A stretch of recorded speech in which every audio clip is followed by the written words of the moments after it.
Hello, welcome back to Talking Europe.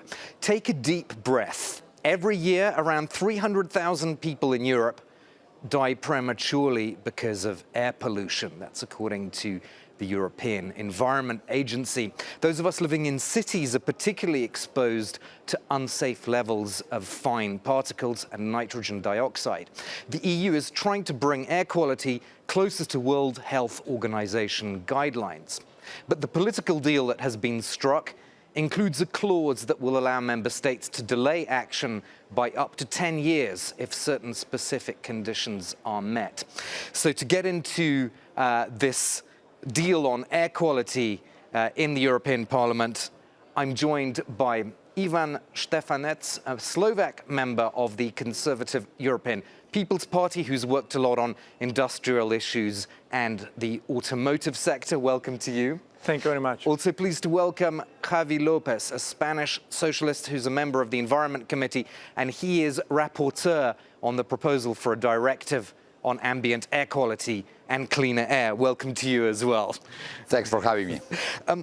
Let's start with you, Javi Lopez, because this really is an invisible problem, isn't it? With 300,000 people dying every year. It's something people are not even aware of very much. Yes, I'd like to say that it's an invisible pandemic that we are facing with air pollution. When the European Commission talks about pollution, they say that it's the biggest environmental threat to the human health. And to be honest, we were able during the last decades, through European legislation, to improve the air quality. We know how to do it. But now it was time to do a new step. And for this decision, the new legislation, the new framework, introduce the half of the pollution, reduced to the half of the pollution to 2030. We'll get into the actual directive, but first to Ivan Štefanec, how worried are you about, how aware are you of the whole air pollution, and for example, in your city, is it something that you think about a lot? Well, air pollution is definitely the challenge which we have to address, but also I have to say that we are addressing it, and I have to say in the last 30 years situation is improving. In the whole European Union, situation is 3 times better in terms of measurement of European Environmental Agency, so we are addressing that, and it is really the issue which we have to deal with. And what do you think of the targets in this Clean Air Directive, because you voted against the motion when it was put to the European Parliament?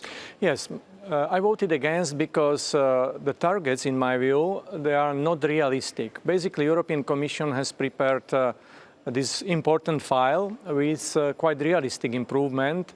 For example, improvement by 60% by 2030, which was quite realistic, achievable, but due to the changes in the European Parliament, there were new figures which seems to be also based on our experts, our advisors, not really realistic. So improvement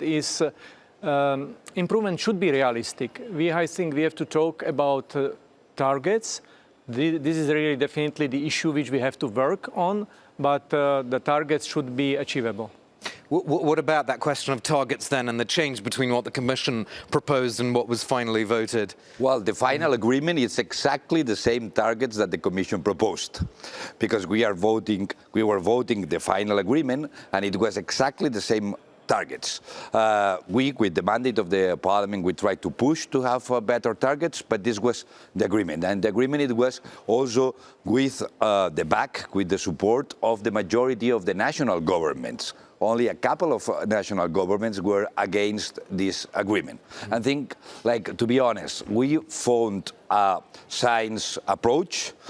We had the proposal of the Commission and the support of the Commission. We had almost all the national governments involved in the last agreement, and to be honest, it's a pity that finally we don't have a consensus here in the Parliament, and I think because some groups are politicizing the green agenda, especially when we are talking about something that is affecting our health. Are you politicizing the green agenda, Ivan Štefanec? I do not think. I think, once again, every agreement should be realistic. And, for example, in terms of values, in terms of polluters, Commission proposed coming from 25 to 10. So, which was, in my view, once again, it was quite realistic, and I do not think that it is the matter of politicizing if somebody would like to go ahead with realistic targets. I think in terms of every targets which are connected with Green Deal, which is very, very necessary, and we do support that. Basically, our group was one of initiators, and we respect all objectives which are included in Green Deal. But in terms of measurement, in terms of milestones, how to go ahead, I think we have to also find the balance, find realistic targets, and find the balance between employment and realistic environmental targets. I agree. I agree that we need realistic legislation, but I think it's clear that it's a realistic proposal and a realistic agreement. Javi Lopez, what about this 10-year or up to 10 years of delay that member states can apply? That's, of course, been criticized by environmental groups. They say this is a kind of classic watering down of key legislation. What do you make of that? And they are right, and this was part of the arguments and the conditionalities of the Council of the member states on this process.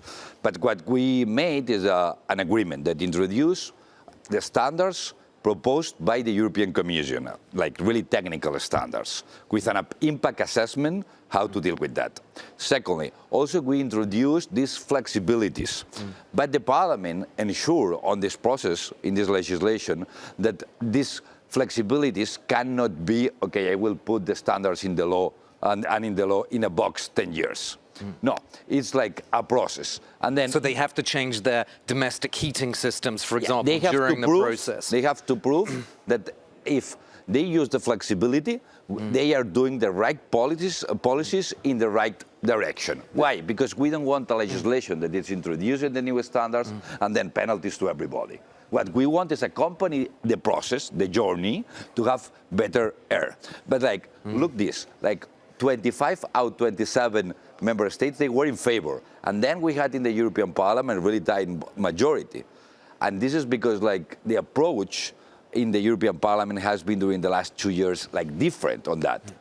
What about this 10-year flexibility clause? I mean, that's something that probably is in line with your approach, isn't it? Absolutely, it is. And I think even this approach, I'm very close to this way of thinking, because I think what is necessary it is to motivate companies, member states, communities to achieve targets.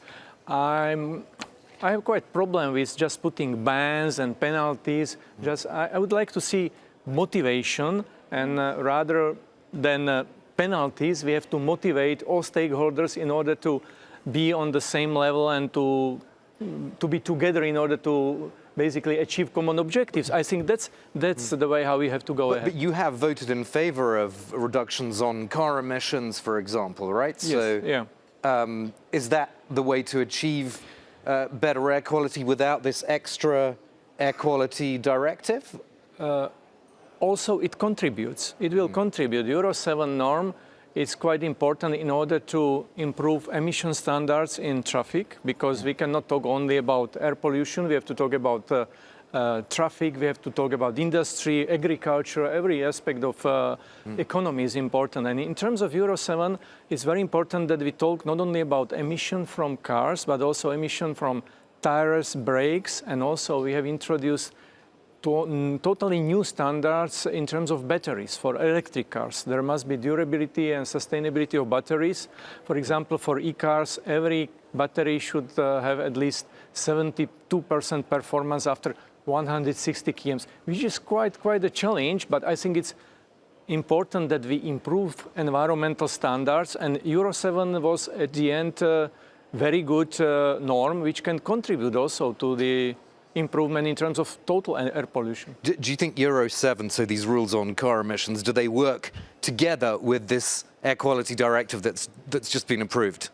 Yes, could be better, the new Euro 7, but I think it's in line with this new directive. Not only this, so it has been mentioned, it's about mobility, but it's about the model of our cities. It's about agriculture, it's about industry. And Europe has to create a new framework that also accompany the local administrations, the regional administrations, and the member states, provides resources. And we have a Europe that is providing resources to this massive change. We have the Next Generation EU, we have the funds coming from the pandemic that is changing our economy and our cities.